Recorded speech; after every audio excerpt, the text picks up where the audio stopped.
paz, queridos.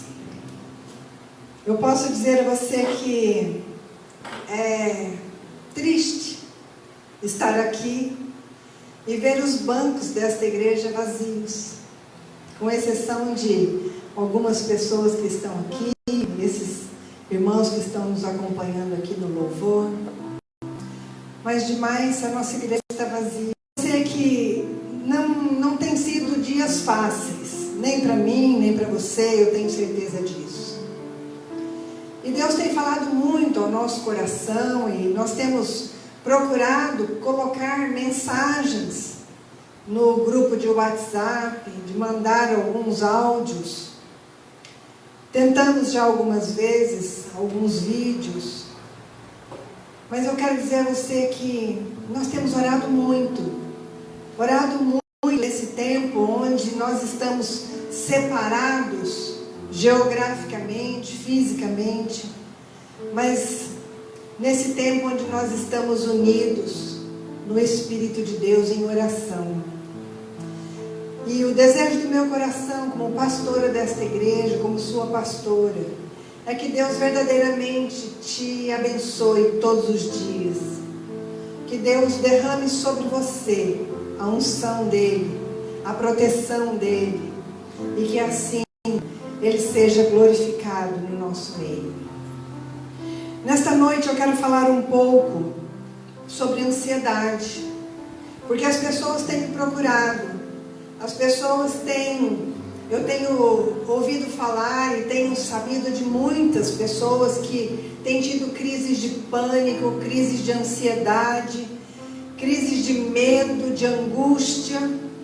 E nós sabemos que os hospitais estão sim com muitos casos suspeitos de Covid-19, de coronavírus, mas também os leitos estão cheios de pessoas com crises emocionais, crises de pânico mesmo, porque não sabem o que vai ser o dia de amanhã, não sabem como lidar com essa situação toda, crises onde as pessoas estão vivendo, e eu de repente estou falando com você que também está passando por isso. Quem sabe você que é o chefe de família, o único provedor dentro da sua casa, ou quem sabe você que é mãe, preocupada com seus filhos, pais e mães, filhos, nesse tempo onde estão nesse isolamento social, preocupados sim, com medo de sair de casa, medo às vezes de chegarmos até na janela, medo tomou conta, e com ele a ansiedade, essa ansiedade que vem e que muitas vezes sufoca o nosso peito, às vezes tirando até o nosso ar. Mas nesta noite eu quero falar com você, não é sobre uma ansiedade clínica, mas é sobre uma ansiedade emocional. Porque essa ansiedade clínica, muitas vezes, ela é aquela ansiedade por falta de algum componente no nosso organismo. Mas hoje eu quero falar com você sobre essa ansiedade emocional, essa ansiedade que vem preenchendo o nosso coração e a nossa mente com tantas dúvidas, com tantos senões, com tantos pontos de interrogação. E eu tenho sabido de pessoas que têm tido angústias mesmo. E qual é o sintoma da angústia? É o aperto no peito, é a falta de ar, e não é por causa de corona ou de vírus, mas é a falta do ar por causa do aperto que dá no peito, uma sudorese excessiva, quem sabe até uma falta de ar que dá uma sensação de morte. Essa é a angústia que tem acalentado o coração de muita gente. Mas nesta noite eu estou aqui para dizer a você que há uma esperança, e essa esperança tem nome, a solução tem nome, e é Jesus. Eu quero dizer a você nesta noite, baseado ali no Evangelho de Marcos, no capítulo 6, onde Jesus faz um ajuntamento de pequenas parábolas, e ele vem falando de alguns assuntos, mas o principal que ele fala é sobre o tema das riquezas, de ter posses materiais. E Jesus, ele segue falando, e a partir do verso 25, lugar o reino de Deus, sabendo que Deus é aquele que supre todas as nossas necessidades. Deus é o nosso Pai. O Pai que, quando nós oramos a oração do Pai Nosso, nós declaramos: Pai Nosso que estás nos céus. Qual pai que, quando um filho pede pão, vai lhe dar pedra? Que dirá o nosso Pai Celeste? Que dirá o nosso Pai que está nos céus? O Pai que enviou o seu único Filho para perdão dos nossos pecados, para nos dar a vida eterna. Esse Pai que entregou o bem mais precioso que Ele tinha, esse amor que Deus manifestou através de Jesus Cristo, um amor ousado, um amor que não se mede, que não se explica. Esse Pai que nos ama tanto, será que vai deixar faltar? São as preocupações da vida que o Senhor está nos ensinando nesse texto. E ali no verso 29 até o 31, Jesus está ensinando que nós não podemos focar nessas preocupações materiais, porque se nós focamos nas preocupações materiais, a nossa perspectiva está equivocada, a nossa perspectiva ela é insensata, porque as coisas materiais, elas são passageiras. Jesus está dizendo aqui que nós temos que focar naquilo que é eterno, no tesouro eterno, porque esse não tem ferrugem, não tem traça, não tem ladrão que roube. Jesus está nos ensinando nessas pequenas parábolas a nós deixarmos a ansiedade de lado e focarmos naquilo que realmente deve ser a nossa prioridade, aquilo que deve ser para nós o primeiro lugar, que é buscar Deus em primeiro lugar, dando a Ele toda a nossa confiança, que Ele é o nosso Pai, que supre as nossas necessidades aqui na terra, enquanto estivermos aqui. Mas logo em seguida Ele fala sobre os olhos serem bons, que se os olhos forem bons, todo o nosso corpo será iluminado.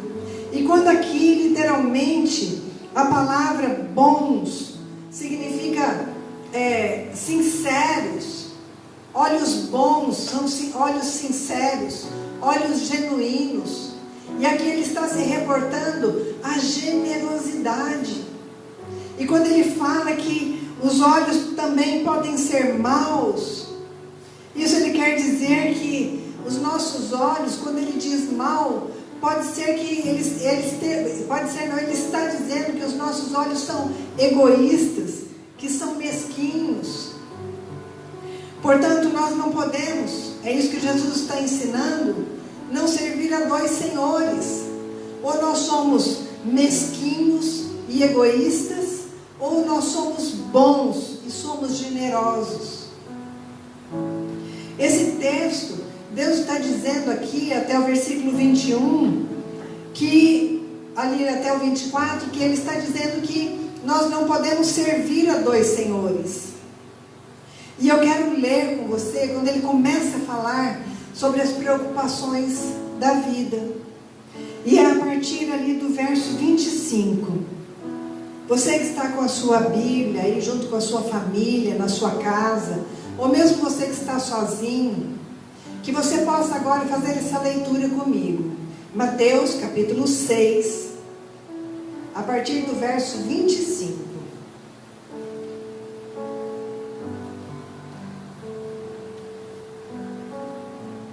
A palavra do Senhor diz assim: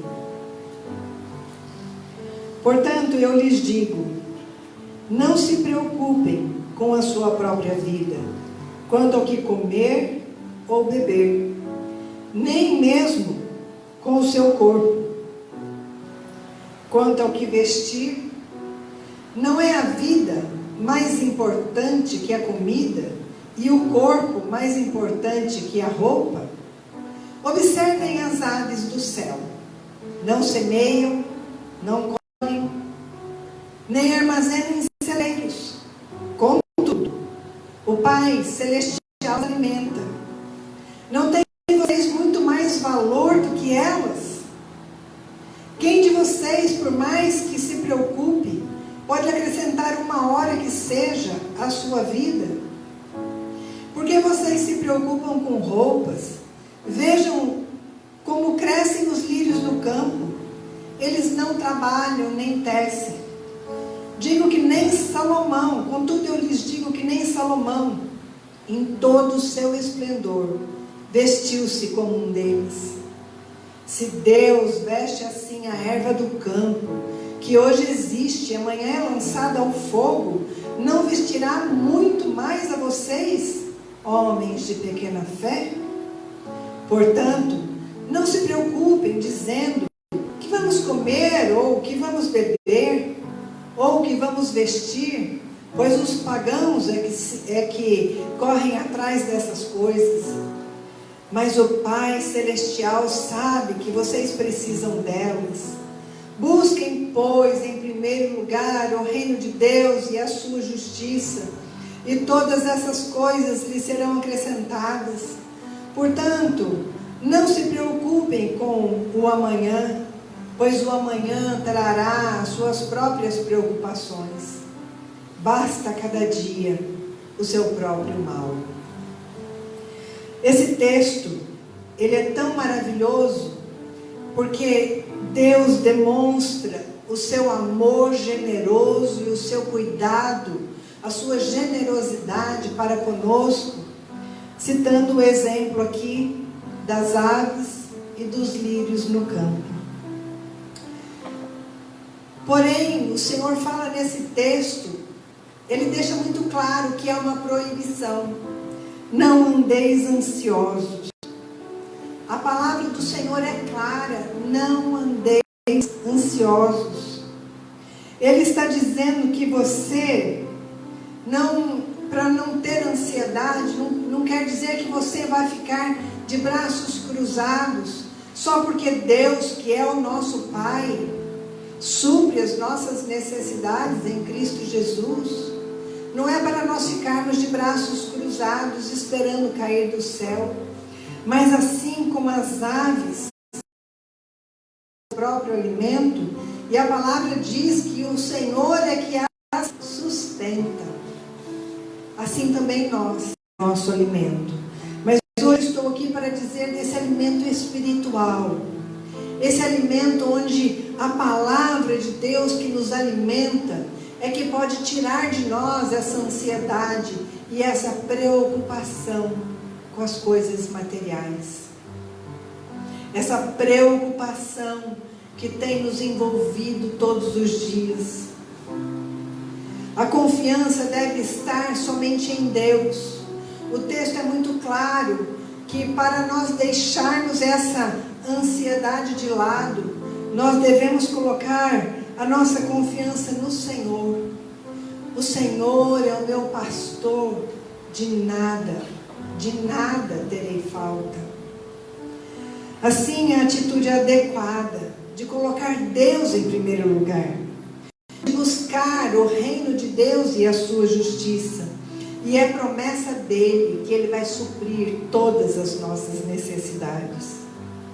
Dar prioridade ao reino de Deus, ser fiel a ele, isso significa fidelidade da nossa parte, obediência, busca, intimidade, prazer de estar na presença do Senhor. Vamos dizer como o salmista disse, lá no Salmo 43, por que você está assim tão triste, ó minha alma? Por que está assim tão perturbada dentro de mim? Ponha a sua esperança em Deus, pois ainda o louvarei. Ele é o meu Salvador e meu Deus. Que você possa colocar a sua confiança em Deus. Diga para você mesmo, diga para a sua alma: eu não quero mais ficar assim, entristecido. Eu não quero mais ficar assim. E eu declaro que a partir de hoje, as minhas ansiedades eu coloco ao pé da cruz. E eu não quero mais ser ansioso, porque eu louvarei o Senhor, que é o meu Salvador, que é o meu Deus. Ou então, como você pode dizer lá, como o profeta Abacuque disse: mesmo não florescendo a figueira, mesmo não havendo uvas nas videiras, mesmo falhando a safra de azeitona, não havendo produção de alimento nas lavouras, nem ovelhas no curral, nem bois nos estábulos, ainda assim eu exultarei no Senhor e me alegrarei no Deus da minha salvação. Mesmo que você passe por luta, mesmo que você passe por situações difíceis, mesmo que você tenha que ficar no isolamento social, mesmo que as adversidades batam a sua porta, mesmo que, louve ao Senhor, porque é Ele que te dá esperança, é Ele que te sustenta. O Senhor é aquele que cuida de você. O verso 34 diz: Deus nos dá a provisão e orienta-nos para deixar cada dia com o seu próprio mal. Isso Ele está dizendo que Ele nos sustenta, Ele supre as nossas necessidades, mas pode ser sim que alguma adversidade ainda chegue à nossa casa, bata à nossa porta. Pode ser sim que essa ansiedade ainda venha rondar, mas nós temos que deixá-la do lado de fora. Feche a porta para essa preocupação, feche a porta dos seus pensamentos. Pense somente aquilo que é bom, que é agradável, que é perfeito e é de boa fama. Pense os pensamentos de Deus, as coisas do alto. Feche a porta para a ansiedade, para o medo, para a angústia, para a insegurança. Feche a porta. Confie em Deus, e é nesta confiança de crer que Deus é aquele que intervém na nossa história. Deus é aquele que intervém na nossa vida, na nossa casa, no nosso lar. Quando o nosso coração é quebrantado diante dEle, quando nós buscamos Ele verdadeiramente, com sinceridade do nosso coração, Ele se inclina do seu trono para ouvir a nossa voz, para ouvir o clamor do nosso coração. E que o clamor do nosso coração nesta noite seja para que nós possamos confiar, descansar, sabendo que Ele é Deus, que tudo está no controle dEle.